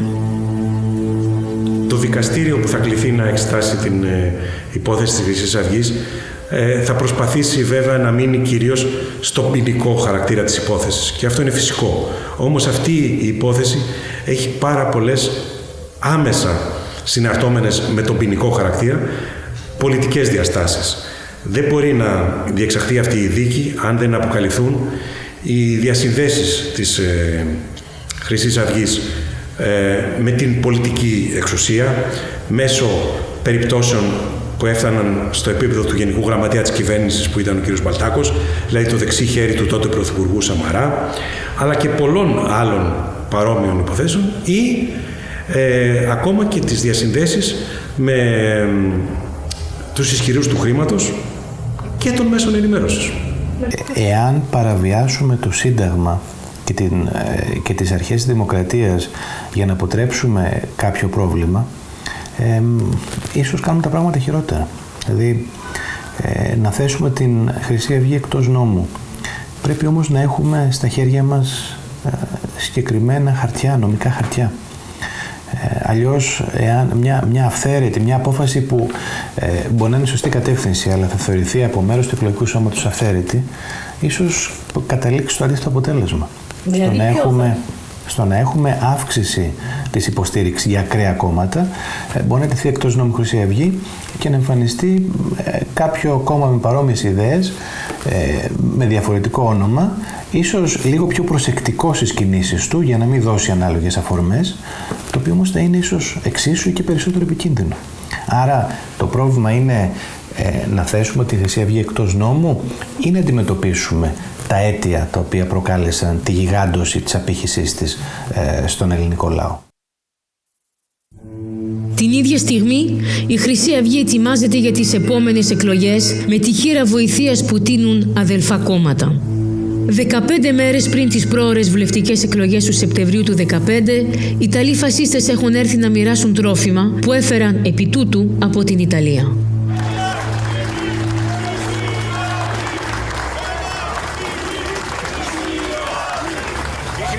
Πραγματοποιεί μια ακόμη διανομή τροφίμων, δείχνοντας το πραγματικό της πρόσωπο, το κοινωνικό της πρόσωπο. Αγωνιζόμαστε ενάντια στα μνημόνια της φτώχειας, της ανέχειας και της υποταγής. Είδαμε και το ΣΥΡΙΖΑ. Τι έλεγε? Όχι, όχι, όχι, ναι, ναι, ναι.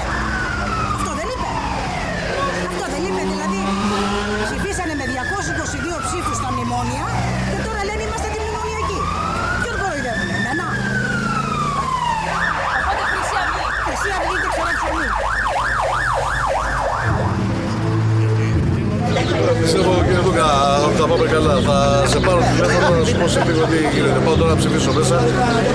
Ο Χάρης συνεχίζει την πολιτική του καριέρα. Από τη θέση του Δημοτικού Συμβούλου κάνει εκστρατεία τώρα για τις βουλευτικές εκλογές του 2015. Είναι υποψήφιος στη Β' εκλογική περιφέρεια της Αθήνας μαζί με την Κωνσταντίνα. Καλή επιτυχία. Καλά μου είσαι? Πήγες, ψήφισες? Ψήφισα. Γι' αυτόν η νίκη είναι θέμα χρόνου. Έχω βγει στο Δημοτικό Συμβούλιο. Η παράταξή μας για πρώτη φορά έχει μπει σε 3 δήμους των παραλιακών της παραλίας στα νότια προάστια, Γλυφάδα, Φάληρο, Καλαμάκι, και αυτή τη στιγμή έχουμε μπει στον αγώνα για τις εκλογές. Το κυβερνών κόμμα, τα κυβερνώντα κόμματα μάλλον, δεν είναι ένα, είναι 2, καταραίουνε και από εκεί και πέρα αλλάζουν τα πάντα στην Ελλάδα. Γιατί? Γιατί το ΣΥΡΙΖΑ αυτή τη στιγμή δίνει ελπίδες ότι θα σώσει την Ελλάδα. Αν δεν τα κάνει αυτά που λέει, από εκεί και πέρα ο κλήρος θα λάχει σε εμάς για να βγάλουμε την Ελλάδα έξω από τις δύσκολες στιγμές που έχουν έρθει, από την κατοχή. Το επόμενο κόμμα εξουσίας θα είμαστε εμείς.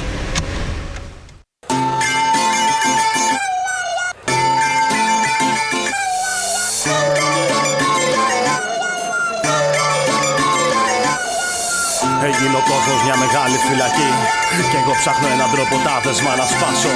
Έχω ένα μέρος που με περιμένει εκεί, σε μια πολύ ψηλή κορφή πρέπει να φτάσω. Γι' αυτά πλώνω ξανά πολύ ψηλά τα 2 μου χέρια για να κλέψω λίγο φως από τα λάμπερα αστέρια. Δεν αντέχω εδώ κάτω και κοντεύει να με πρίξει των ανθρώπων η μιζέρια, τόσο όσο και η θλίψη. Δεν αντέχω άλλο κι όλοι αυτοί δεν μου ταιριάξαν. Πήρα τ' άλλο μονοπάτι και όχι αυτό που μου χαράξαν. Ήταν δύσβατο σκληρό και με παγίδες πολλές, αγάπες, κάρτες και φίλοι, φαρμάκερες οχές. Είχε τέρατα με παράξενες στολές που παράμονευαν πάντοτε κρυφά μες στις σκιές. Μην κοντοσταθείς αν πρόκειται να ακολουθήσεις, τα δόντια σφίξε γερά και μη δακρύσεις. Εγώ το πήγα και το έφτασα στο τέρμα κι όπως γράφουν στα βιβλία οι παλιοί σοφοί, όταν θα φτάσει ο ήλιος στο τελευταίο γέρμα θα βάλουνε φωτιά από ψηλά οι αετοί.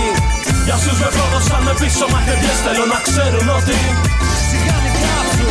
Και για αυτές τις αγάπες τις παλιές θέλω να ξέρουν ότι σιγάνει κάψου. Κι όσοι μ' απειλήσαν με πυρήνα δεσμά θέλω να ξέρουν ότι σιγάνει φωνικού. Να έρθουνε να με βρουν στην κορυφή ψηλά τους περιμένω και σιγά μη φοβηθώ. Μου είπα να μην κάνω όνειρα τρελά, να μην τολμήσω να κοιτάξω τα αστέρια. Μα εγώ ποτέ μου δεν τους πήρα σοβαρά. Πήρα τον κόσμο ολοκληρώ στα δυο μου χέρια.